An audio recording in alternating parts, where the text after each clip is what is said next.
ए जीजा नाचल जा का हमारो मनवा लालची आता है। हाँ हाँ चला नाचल जा, चला हो जाने मन नाच लियल जा। ए चमेलिया का पहुना बजावा तो होता नहीं।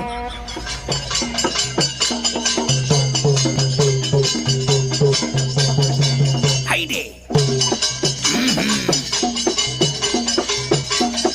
या जाने मन या तनी बाबूला आके बजाओ था।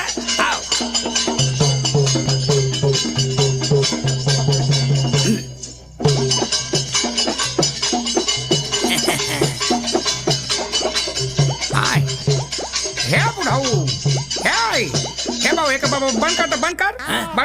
कैसन हो साड़ू भाई, कैसन बांध कर डाला गाना में? अरे लवलापुर माँ बंद कर रही कैसा नहीं नाच गाना लेके लवंडी लवंडा घर में आयल हुए। अरे बूढ़ी बड़ी खुशी का बात ये नाचा तू। लगा था बुढ़वा का बाबा सिरिया पठरिया सही हो गई का।